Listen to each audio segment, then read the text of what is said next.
오늘 하나님 우리에게 주신 말씀 마가복음 1장 21에서 28절까지의 말씀입니다.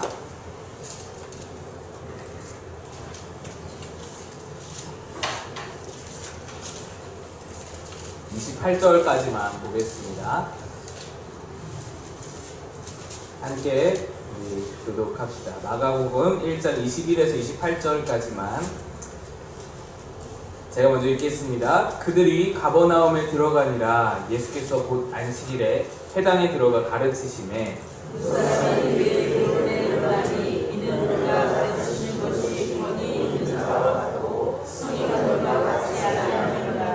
마침 그들의 회당에 더러운 귀신 들린 사람이 있어 소리질러 이르되 나사렛이여 우리가 당신과 무슨 상관이 있나이까. 우리는 너로 왔으나이까. 나는 당신이 누구인 줄 알았니. 하나님의 거룩한 자니이다. 예수께서 꾸짖어 이르시되 잠잠하고 그 사람에게서 나오라 하시니 더러운 귀신이 그 사람에게 권면을 이루고 큰 소리를 지르며 나오는지라.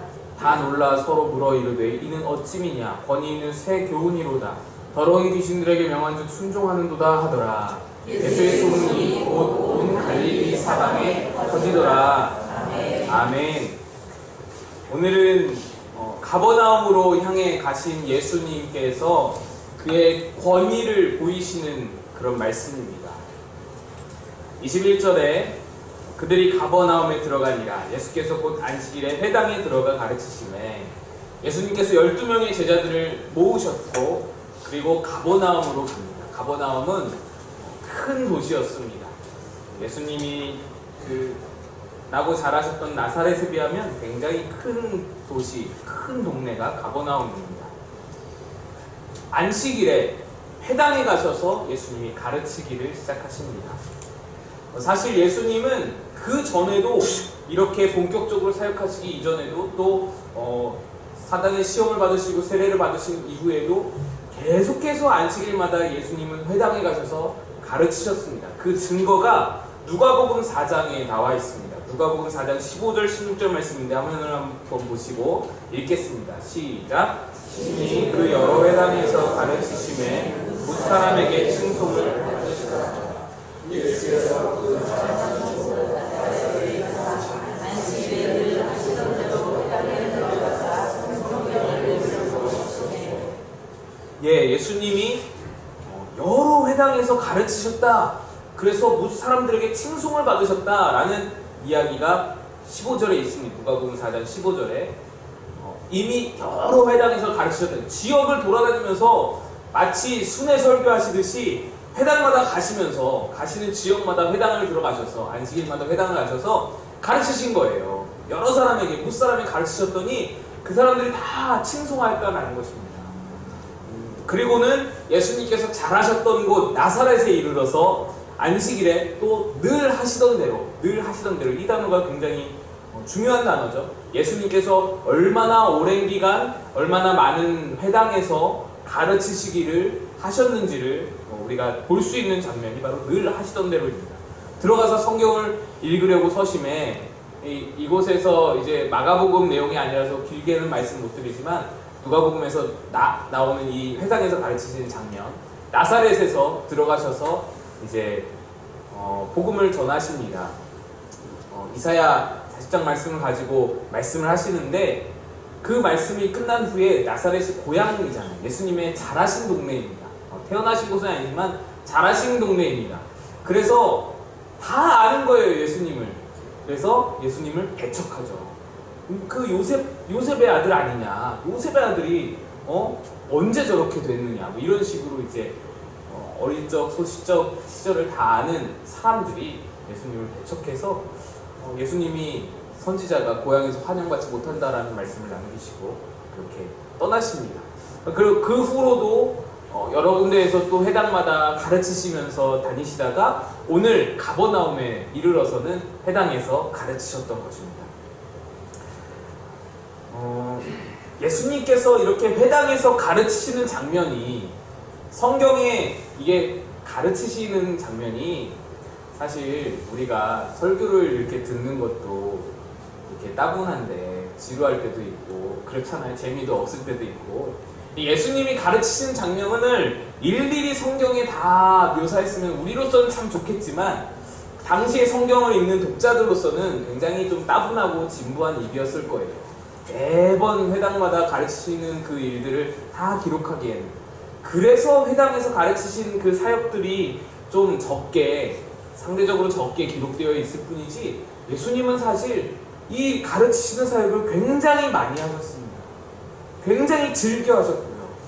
늘 회당에서 가르치시기를 힘쓰셨습니다. 이는 예수님께서 이 가르치시는 사역에 굉장히 중점을 두고 있으셨다라는 것을 우리가 알 수 있습니다. 예수님이 가르치고 전파하고 치유하시는, 고치시는 사역을 주된 사역으로 사역을 하셨는데, 그 중에서도 굉장히 중점을 두셨던 사역이 바로 가르치시는 사역입니다. 성경 말씀 가르치는 사역입니다. 예수님이 성경 말씀 가르치시는 것을 중요하게 여기셨다라는 것은요, 우리에게 굉장히 은혜가 되죠.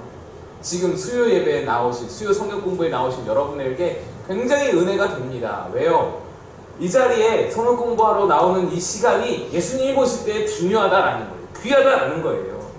여러분, 수요일 날 저녁에 나오는 것이 굉장히 힘들잖아요. 저도 잘 압니다. 귀찮고 바쁘고 얼마나 힘든가요? 피곤하고 또 춥고 불편하고 그 모든 것들을 극복하고 이 자리에 나오셨잖아요. 얼마나 수요일 저녁이 힘들면 그런 얘기 있잖아요. 수요일 저녁에, 비 오는 수요일 저녁에 예수님 재림하신다고. 그런 말이 생겨날 정도로 수요일 저녁이 참 힘든 날이잖아요. 여러분, 저는 여러분들 이렇게 나오신, 수요일 저녁에 이렇게 나오신 여러분들 참 복되다고 생각합니다. 예수님께서 여러분을 귀하게 여기실 줄로 믿습니다. 기운 내시고 이 시간을 사모하시는 여러분 되시길 축복합니다. 어쨌든 그래서 예수님께서 회당에 들어가셔서 이제 가르치시기를 시작하셨습니다. 회당이라는 것이 원래부터 있었던 장소는 아니었습니다. 회당 제도, 그러니까 회당이라는 것은 그렇잖아요.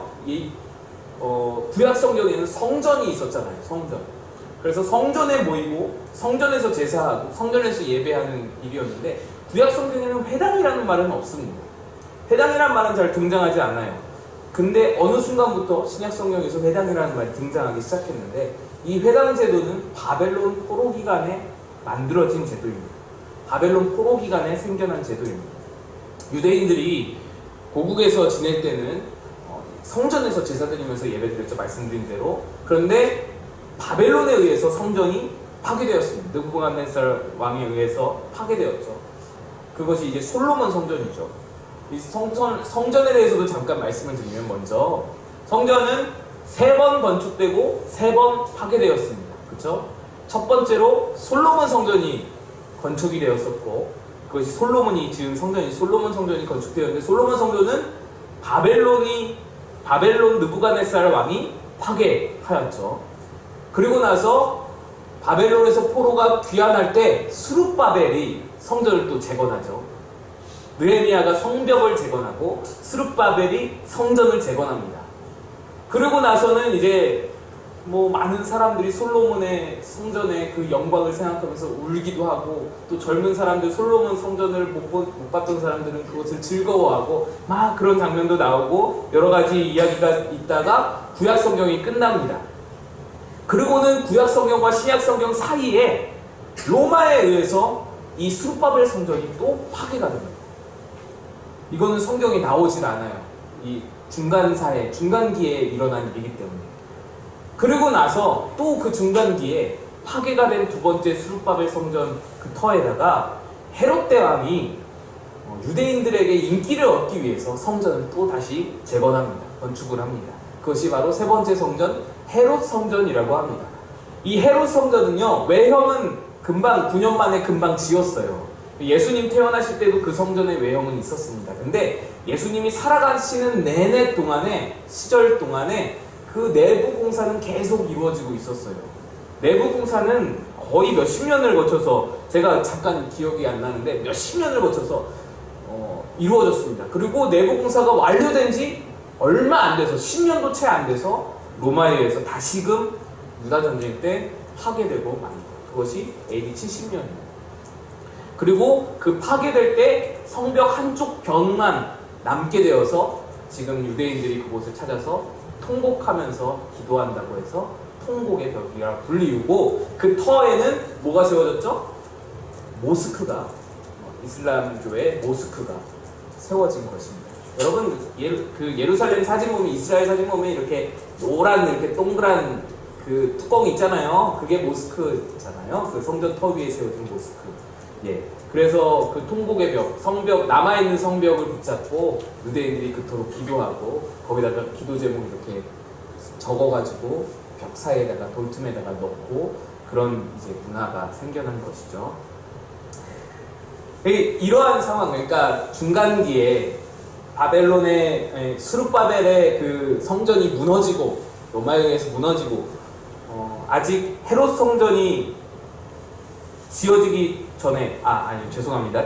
여러분, 솔로몬 성전이 파괴되고 바벨론의 포로로 잡혀왔을 때, 솔로몬 성전이 파괴되었을 때에 성전에서 예배드리던 유대인들이 바벨론에 또 끌려왔고, 어떻게 예배를 드릴까? 우리가 어떻게 모일 수 있을까? 하다가 생겨난 것이 회당입니다. 335 모여가지고 우리 말씀이라도 읽자. 그렇게 해서 말씀을 암기하던 사람들이 말씀을 가르쳐주고 외워주고 이렇게 전해주고 하던 그런 문화가 계속해서 포로기 이후에도, 귀환한 후에도 이어져서 회당으로 남게 됩니다. 그래서 유대인들이 몇 명만 모이면 회당이 그곳에 세워졌어요. 그것이 바로 회당 제도라는 것입니다.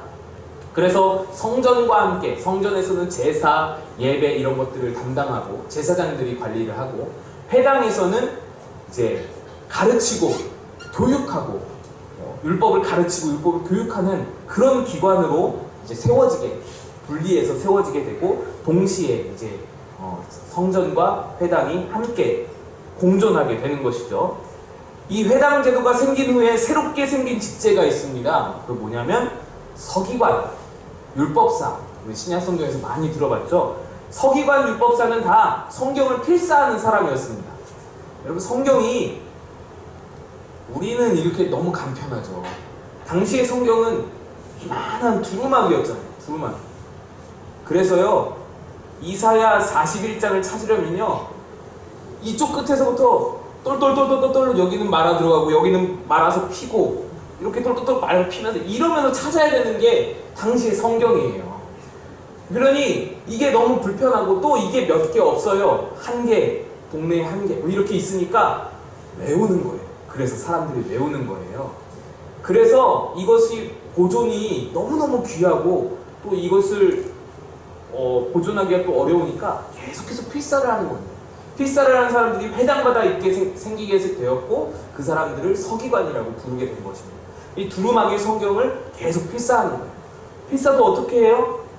여호와 이름이 나올 때마다 목욕제기를 하고, 이 거룩한 네 단어가 있어요. 거룩한 네 단어라고, 여호와라는 단어가 우리는 편하게 여호와라고 읽지만 당시의 사람들은 여호와라고 읽을 수가 없었습니다. 하나님의 거룩한 이름이기 때문에 이름을 읽을 수가 없었어요. 그 거룩한 네 단어는 모음도 안 붙이고 이렇게 거룩한 네 단어에서 나타나기만 하면, 여호와라는 단어가 나타나기만 하면 목욕제기를 하고 다시 쓰고, 그 뒤에 또 여호와가 나오면 또 다시 목욕제기를 하고 다시 쓰고, 이런 식으로 서기관들이 그 성경을 필사를 했습니다. 그러다 보니까 매일 밤낮 눈 뜨고 하는 일이 성경 필사였던 거예요. 그러니까 성경의 박사가 되죠.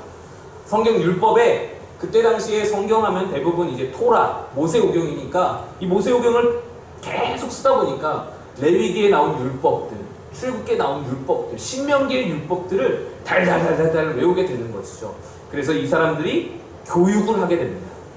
이제 다른 사람들에게, 자녀들에게, 어린 친구들에게 교육을 하는 그 위치로 또 올라서게 되죠. 그래서 나중에는 필사뿐 아니라 성서 연구와 성서 해석과 이런 교육까지도 맡아서 하게 되는 그런 아주 중요한 종교적인 위치까지 오르게 되는 것이 바로 서기관입니다.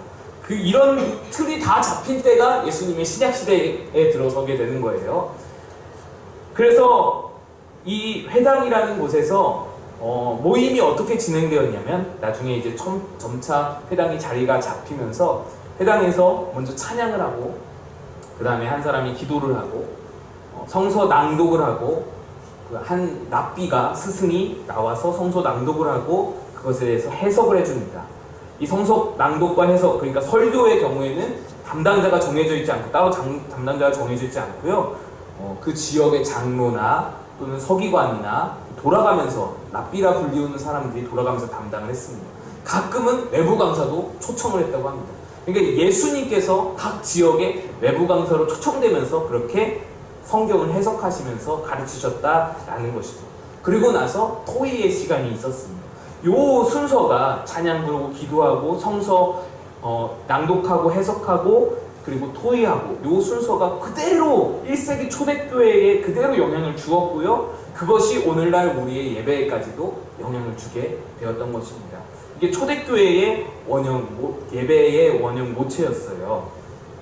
그러니 우리가 이제 이렇게 예배드리는 것에 모체가 될 수 있다라는 것이죠. 어쨌든 오늘 예수님이 안식일에 가버나움에 있는 회당에 외부 강사로 이제 들어가셔서 가르치시는 거예요. 여러분 그 장면을 좀 떠올려 보시기 바랍니다. 여러분이 가버나움이라는 아주 좋은 동네에 살고 계시는데 거기에 이제 예수라는 청년이 와서는 설교를 하는 거예요. 처음에는 어때요, 여러분? 여러분 제가 처음 할 때 와서 설교할 때 여러분 어떠셨어요? 말씀 못 하시죠?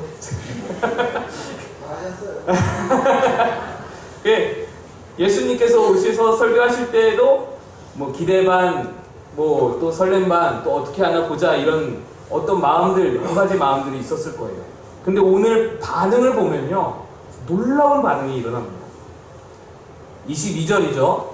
22절에 뭇 사람이 그의 교훈에 놀라니 이는 그가 가르치시는 것이 권위 있는 자와 같고 서기관들과 같지 아니함이더라. 맨날 서기관들에게 말씀을 듣던 그 지역, 가버나움 지역의 사람들이 서기관 그 말씀이 그냥 항상 비슷하고 뭐 그랬던 말씀이었는데 완전히 색다른 말씀이 예수님에 의해서 전파가 된 거예요. 예수님이 오셔서 성경을 해석하고 가르쳐 주시는데 이거는 완전히 다른 거예요. 서기관들과는 완전히 지금 내용과 방법면에서 전혀 새로웠기 때문에 서기관들은요 기록된 율법을 그냥 해석하는 정도죠. 그냥 창세기, 뭐 출애굽기에 이런 율법이 있는데 이 율법은 이런 것을 의미한다라고 해석하는 정도였는데 진정한 율법의 목적은 서기관들은 알 턱이 없죠. 율법이 의미하는 바, 하나님께서 왜 이 율법을 주셨는지 그 목적하는 바는 서기관들은 알 수가 없는 거예요. 근데 예수님은 아시죠. 예수님은 아셔서 그 율법이 어떻게 지켜지는지, 또 이렇게 지켜지면 안 되는지, 이렇게 응용이 되면 안 된다, 이런 것들까지도 예수님 다 아시는 거예요. 왜? 율법의 목적, 하나님께서 그 율법을 우리에게 주신 이유를 명확히 예수님은 알고 계셨기 때문에 예수님은 율법을 해석하시면서 그 목적까지도 다 말씀을 하셨던 거죠. 접근 방식 자체가 다른 것이죠. 그러니 권세가 다른 거죠. 사람들이 들을 때에 느껴지는 마음이 다른 것이죠. 율법의 정신을 새롭게 파헤치시고 율법의 목적을 간파하셨던 예수님인 것입니다. 오늘날 어떻게 율법이 적용되어야 되는지를 자세히 설명해 주셨던 것입니다. 왜냐? 예수님은 율법의 주인이시니까 직접 살아계시는 하나님의 그 말씀으로 가르치셨던 것입니다. 여러분, 말씀에는 능력이 있습니다. 여러분 믿으십니까? 말씀에는 권능과 권위가 있는 거예요. 말씀은 떨어지는 순간 이루어집니다. 이것이 하나님 말씀의 능력이에요. 사람의 말에도 능력이 있죠. 사람의 말에도 힘이 있습니다. 제가 언젠가 다큐멘터리를 보니까 제가 다른 때 설교할 때 한번 사진도 좀 보여드릴게요. 밥에다 대고 말을 합니다. 하얀 흰 쌀밥을 두 통에다가 이렇게 병에다가 넣고는 한쪽에는 감사해, 사랑해, 예뻐, 좋아해 이렇게 좋은 말을 하고 뚜껑을 닫아두고 한쪽에는 짜증나, 미워, 싫어, 안 돼! 이런 말을 막 합니다. 그래서 이거를 녹음을 해가지고 말을 녹음해서 이 헤드폰을 이 병에다가 씌워놔줘요. 그래서 24시간 일주일 동안 계속 들려줍니다. 놀라운 변화가 일어나는데 밥이 물론 이제 그 좋은 말을 해준 밥도 상하죠. 근데 아주 구수한 냄새가 나는 하얀 누룩이 딱 껴가지고 아주 구수한 냄새가 나는 보기도 좋은 그런 누룩으로 이제 누룩이 덧입혀졌고요.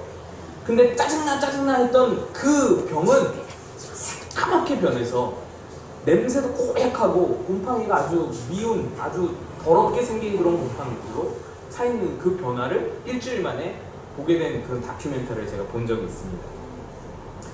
사람의 말에도 이렇게 힘이 있어요. 사람의 말에도 일주일 만에 밥알이 변하는 힘이 있습니다. 그러니 그 밥알을 맨날 먹는 우리는 그 말의 힘을 굉장히 영향을 받는다라는 말이겠죠. 이 말의 힘이 있는데 하나님의 말씀에는 훨씬 더 어마어마한 권능이 있는 것이죠. 여러분 오늘 아침에 해가 떴습니까? 안 떴습니까? 이상한 질문 하시죠, 목사님? 잠깐 갑자기. 날이 흐려도 해는 구름에 가렸을 뿐이지 해는 뜨죠. 그죠? 구름에 가렸을 뿐이지 해는 뜹니다. 내일 해가 뜰까요? 당연한 질문이죠. 해는 뜨는 거예요. 아침에 일어나서 오늘 해가 떴는지 안 떴는지 걱정하는 사람은 없습니다. 그런데 그 태양, 그 해, 맨날 그냥 제 시간이 되면 떠오르는 그 태양, 언제부터 뜨기 시작했나요? 과학적으로 말해서 언제부터 태양계 중심에 서서 그 빛을 비추고 있었나요? 하나님께서 천지를 창조하시면서 말씀으로 빛이 있으라 하시고 그 빛을 둘로 나누어서 하나는 낮을 주관케 하고 하나는 밤을 주관케 하고 그 말씀이 떨어지는 순간 그때부터 뜨기 시작했던 태양이 지금까지 변함없이 뜨는 거예요. 그죠? 몇 천만 년, 몇 억 년이 지났을지 모르는 그 억만 년 시간 동안에 태양은 계속해서 뜨고 지고 뜨고 지고 뜨고 지고 계속 반복하는 거예요. 왜 그럴까요? 이 지속하는 능력이 어디서 있어요? 말씀에 있는 거예요. 하나님께서 태양아 너 거기 있어라 말씀하시니까 태양은 꼼짝없이 거기에 있는 겁니다. 그러면 언제까지 뜨고 질까요?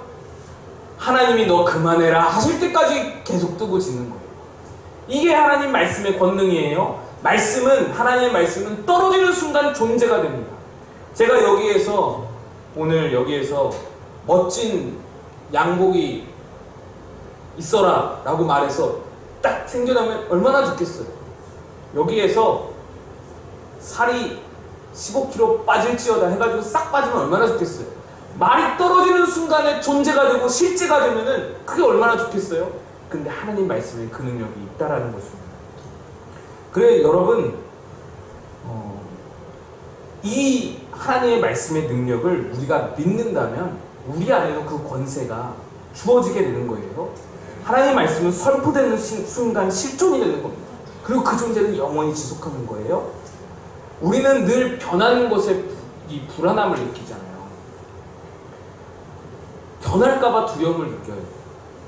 제가 청년부 할 때 보면요, 청년들이 찾아와요.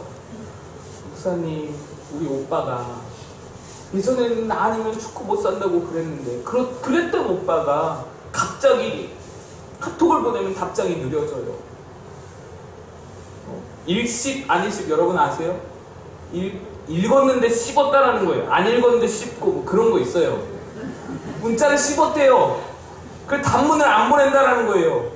그게 막 늘어난대요. 단문을 안 보내는 횟수가 늘어나고 답장을 하더라도 단답형으로 응, 네, 알았어 이렇게 단답형으로 보내고 눈빛이 달라지고 그러면 어때요? 불안함을 느끼는 거예요. 왜 그래요? 우리 오빠가 나 아니고 다른 사람 좋아하면 어떡하나. 불안한 거예요. 제가 여러분 죄송합니다만 나이 들면서 변화에 대한 약간 그런 어떤 불안을 느끼는 것이 예전에는 접시도 다 씹어먹을 수 있을 것 같았는데 여러분들도 경험하신 적 있을지 모르겠어요. 가끔 소화가 안 되면은 그런 생각이 들어요. 너 장에 뭐 문제 있나? 위에 뭐 문제 있나? 등산하는데 숨이 막 가빠요. 죄송합니다. 용서하시고 들으세요. 폐암인가? 그런 생각이 드는 거예요. 갑자기 가끔씩. 내 건강이 변할까봐 걱정을 하는 거예요. 모든 인간은 다 그 변화에 대한 두려움을 느끼잖아요. 내 건강이 변하진 않을까? 내 옆에 있는 사람이 변하진 않을까? 이런 걱정하는 거예요. 세상 모든 것이 다 변해요. 변하지 않는 게 없죠. 우리가 딛고 서 있는 이 땅도 절대로 변하지 않을 것 같은데 땅도 지진으로 흔들리기도 하고 지진 후에는 변하기도 하는 거예요. 지구도 지면도 다 변하는데 안 변할 게 뭐가 있어요? 사람 더 변하죠. 사람이 추구하는 물질이나 권력도 다 변하죠. 최고 권력도 5년 지나고 10년 지나면 다 무너지잖아요. 모든 것이 변하면 우리가 무엇을 의지할 수 있겠습니까? 변치 않는 것을 의지해야 합니다. 말씀이 변하지 않는다라는 것입니다. 말씀은 영원히 지속하는 것이다 라는 것입니다. 그 능력을 말씀이 가지고 있는 거예요. 그게 말씀의 권위인 거예요. 말씀의 능력인 거예요. 또 말씀의 능력은 변화시키는 능력이 있습니다. 여러분 도스토예프스키라는 작가 아시죠? 대충 한 번씩은 들어보셨을 거예요. 러시아 사람이고요. 도스토예프스키라고 하는데 저도 한 권도 이 책을 읽어보지는 않았지만 아주 대표적으로 죄와벌이라는 작품을 남긴 그런 분이죠. 아버지가 전직 육군 군의관이었어요. 근데 난폭하고 알코올 중독자였답니다. 어떤 지방에 작은 농토를 구입해다가 아버지가 이제 퇴역하고 거기서 농노들을 이제 종들을 부리면서 농지를 일구면서 사는데 이 아버지가 성격이 워낙 괴팍해가지고 이 종들이 한 번은 들고 일어나서 이 아버지를 죽여버렸어요. 살해해버렸어요. 그때 당시에 도스토예프스키 그 나이가 16살이고 아버지가 살해되는 장면을 바로 앞에서 목격을 해버렸습니다. 그때 충격을 받아가지고 이 도스토예프스키가 간질병에 걸렸대요. 뇌전증 간질병에 걸렸다고 합니다. 그리고 시간이 흘러서 여러 작품을 쓰다가 28살 때 반역죄로 사형수가 되어서 사형장으로 끌려가게 됩니다. 그 사형수로 끌려가는 이제 시베리아 열차에서 장교 부인들이 사형수들 위로한다고 음료수를 나눠주는데 그 한 장교가 이 도스토예프스키에게 다가와서 이 음료수를 내밀었는데 이제 그 죽음의 공포가 막 드리워진 상황에서 이게 넘어가나요? 그래서 거절했습니다. 그랬더니 장교 아내가 그러면 이제 음료수 말고 내가 귀중한 걸 주겠다면서 성경책을 준 거예요. 신약 성경을 준 거예요. 음축크 감옥에서 죽음을 기다리면서 이 도스토예프스키가 이 신약 성경을 다 읽어버린 거예요. 읽으면서 이 사람이 예수님을 만나고 소망의 빛을 본 거예요. 그래서 그 형에게 이런 편지를 도스토예프스키가 보냅니다. 형, 나는 다시 태어나 최고에 이를 겁니다. 그는 성경 속에서 예수님을 만나고 새로운 사람이 된 거예요. 그 또 이렇게 말해요. 누가 내게 그리스도는 진리가 아니다라고 증명한다 하더라도 나는 그리스도와 함께 있고 싶다. 나는 진리보다도 차라리 예수와 함께 있고 싶다. 이렇게 신앙 고백을 합니다. 예수님이 진리인 것이 확실하지만 혹 진리가 아닐지라도 난 예수님과 함께 있고 싶다라고 고백을 하는 거예요. 소망의 신앙이 생기면서 삶이 완전히 변해버렸습니다. 그리고 나서 이제 총살장으로 끌려갔습니다. 근데 총살형이 이제 총을 쏘기 2분 전에 황제의 칙령이 갑자기 떨어지면서 사면이 되어서 경감이 되어서 유배를 떠나고 노동형으로 바뀌게 됩니다. 그래서 4년 동안 노동을 하고 기적적으로 살아나서 위대한 기독교 작가가 탄생되는 것입니다. 여러분, 말씀의 능력은 사람을 바꾸는 능력이 있는 거예요. 여러분, 그래서 이 말씀을 가르치는 자, 여러분, 저는요 여러분에게 말씀을 전할 때 저의 권세로 저의 권위로 가르치는 것이 절대로 아니에요. 여러분들이 말씀을 듣고서 이승현 목사님 대단해 라고 말하실 필요가 없는 것이 말씀 자체에 권위가 있는 것이지 말씀의 능력이 있는 것이지 저의 권위로 하는 것이 아니라는 것입니다. 여러분들이 누군가에게 말씀을 가르칠 때도 그것은 동일하게 적용이 되는 거예요. 제가 어떻게 말씀을 가르쳐요? 아니에요. 여러분 권위와 여러분 권세로 가르치는 것이 아닙니다. 자녀에게 말씀을 가르쳐야 됩니다. 저는 못해요. 목사님이 좀 해주세요. 전도사님이 좀 해주세요. 그러실 필요가 없고 내가 말씀을 가르쳐야 되는 거예요. 왜요? 말씀 자체의 권세가 있기 때문에. 말씀 자체에 능력이 있기 때문에 이 말씀이 전파되는 순간에 그 아이에게서 어떤 역사를 일으킬지 아무도 모르는 겁니다. 예상할 수 없는 것입니다. 믿음이 약한 자들에게 여러분이 직접 말씀을 가르치셔야 되는 거예요. 내가 본데 말씀을 이게 아니고 말씀의 권위를 의지하면서 말씀의 권세를 믿음으로 우리가 나아갈 수 있어야 하는 것입니다. 23절, 24절 말씀 함께 보겠습니다. 마침 그들의 회당에 더러운 귀신 들린 사람이 있어 소리질러 이르되 나사렛 예수여 우리가 당신과 무슨 상관이 있나이까 우리를 멸하러 왔나이까 나는 당신이 누구인 줄 아노니 하나님의 거룩한 자니이다. 귀신을 예수님께서 만나신 장면이죠. 이 말씀을 통해서 귀신에 대해서 우리가 몇 가지를 알 수 있습니다. 무엇이냐면 귀신도 예수님을 안다라는 거예요. 귀신이 예수님을 압니다. 귀신은 예수님을 잘 알죠. 너무 잘 압니다. 우리보다도 더 잘 압니다. 귀신은 그리고 예수님을 무서워합니다. 귀신들은 예수님께서 사단의 세력을 멸하러 오신 것도 알고 있고요. 그가 하나님의 거룩한 자, 즉 메시아라는 사실도 알고 있습니다. 뒤에 보면은 하나님의 아들인 것도 알고 있고요. 그래서 심지어는 예수님 앞에서 경배도 합니다. 당시에는 사람들도, 많은 사람들이 예수님이 메시아라는 걸 깨닫지 못하고 있었어요. 제자들도 일부는 깨닫고 있었지만 일부는 그냥 스승으로 따랐을지도 모릅니다. 뭐 정확하게 확인된 것은 아니지만 수많은 사람들이 예수님이 메시아라는 것을 몰랐을 때였어요. 근데 귀신들을 아는 거예요. 귀신같이 아는 거죠. 여러분, 여기서 제가 느낀 것이 뭐냐면, 예수님은 귀신도 알고 귀신도 경배하고 하나님의 아들이신 줄은 귀신도 아는구나. 더러운 귀신도 다 아는 거예요. 우리가 예수님을 알고 예수님을 두려워하고 예수님이 하나님의 아들이신 것을 알고 예수님이 하나님의 거룩한 자이신 것을 알고 그에게 경배만 한다면 귀신과 다를 바 없다는 것을 깨달았어요. 그럴 수 있겠구나. 우리가 귀신과 하는 것이 별반 다를 게 없을 그런 우리의 위치가 될 수도 있겠구나. 성도는 거기에 머물면 안 되는 것이죠. 귀신이랑 다를 게 없으면 안 되잖아요. 더 깊은 관계로 들어가야 되는 것이죠. 예수님과 더 친밀한 관계 가운데로 들어갔어요. 하나님이 원하시는 그 관계 가운데로 더 깊이 있게 들어갔어요. 그분과의 사귐으로 말미암아 능력 있는 삶이 우리 안에 있어야 한다라는 것이죠. 어쨌든 귀신은요, 예수님을 정확히 알았고요, 예수님을 두려워했습니다. 제가 봉천동에 청년부 맡고 있을 때 어느 날 저녁 8시쯤 됐는데 한 권사님이 전화를 했어요. 전화가 와서 받았는데 딸이 우리 청년부였는데 귀신이 들렸다. 여러분, 그런 전화 받아본 적 있으세요? 굉장히 긴장됩니다. 그래서 제가 차 타고 가면서 얼마나 기도를 했겠어요.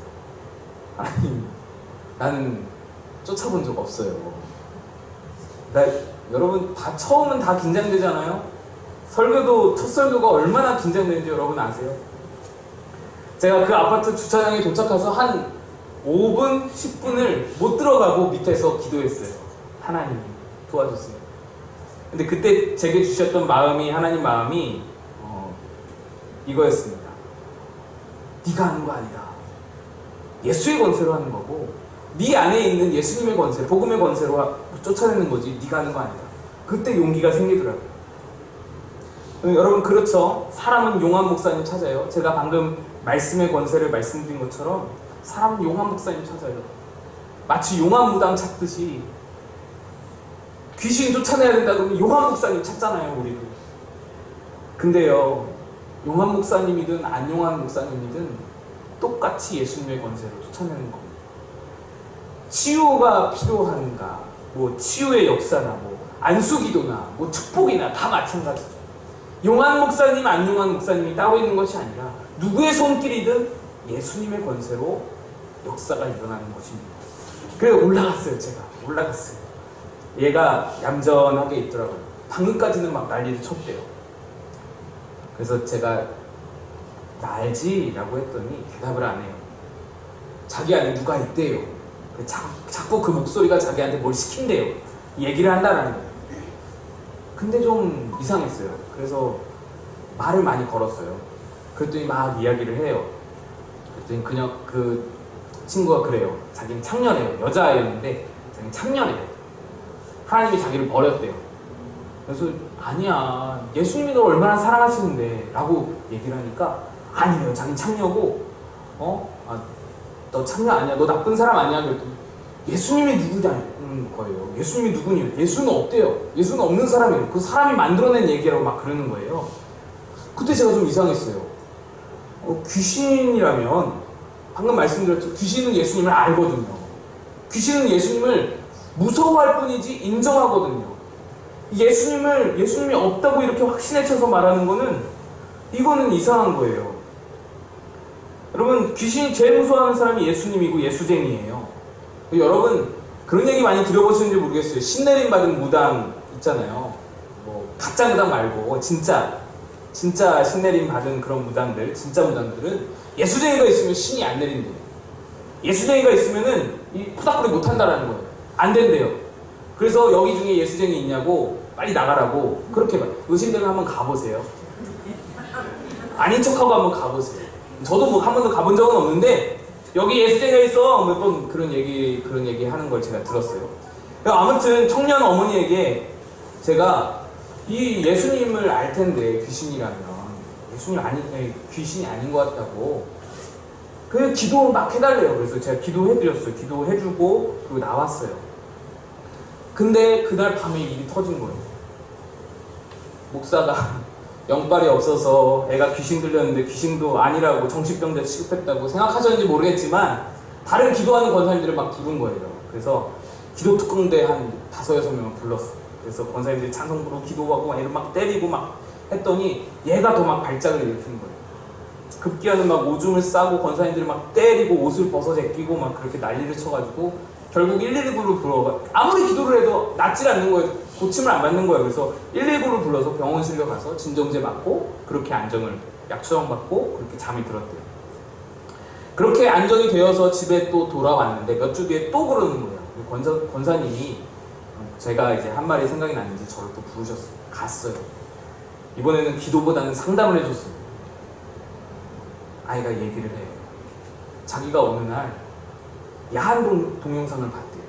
이 야한 동영상을 보면서 그 야한 동영상에서 나오는 행동들을 따라해본 거예요. 이 여자애가. 근데 그 후로 죄책감이 이 아이를 완전히 덮어버린 거예요. 완전히 삼켜버린 거예요. 그래서 그거를 아무한테도 말도 못하고 막 계속 씨름을 하다가 정신분열이 일어난 거예요. 제 생각에는 그래요. 뭐 제가 뭐 상담을 심리학을 뭐 배워본 건 아니지만 이 아이에게는 예수님은 무서운 존재였어요. 그래서 자기는 창녀라고 그러는 거예요. 자기는 더러운데 예수님이 벌하실까봐 차라리 무의식 중에 예수님이 없었으면 좋겠다 했겠죠. 예수님이 없어 라고 저한테 계속 얘기했거든요.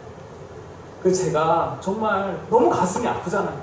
제가 꼭 안아주면서 예수님이 너를 사랑하신다고 얘기해주고 병원 가서 치료 받으시라고 말씀드리고 그렇게 기도해주고 나왔어요. 지금 많이 좋아져서 지금 잘 살고 있어요. 제가 느낀 게 있어요. 거기서 마귀가 우리가 정신분열과 귀신 들림을 잘 구별을 해야 된다. 이것을 처음 느꼈고요. 그리고 또 한 가지는 마귀가 역사하는 방식을 바꾸는 것일지도 모르겠다. 물론 제 생각이에요. 어떤 근거가 있는 게 아니고 마귀는 역사하는 방식을 바꾸고 있다.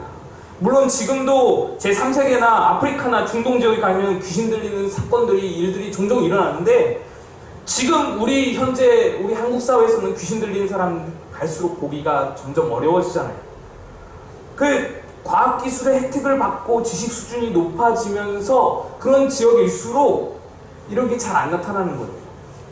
근데 그 청년을 통해서 제가 느낀 게 무엇이냐면 귀신이 육체를 지배하는 그런 귀신의 그런 역사들이 줄어들고 있고 오히려 정신을 침투하는구나. 마음으로 침투하는구나.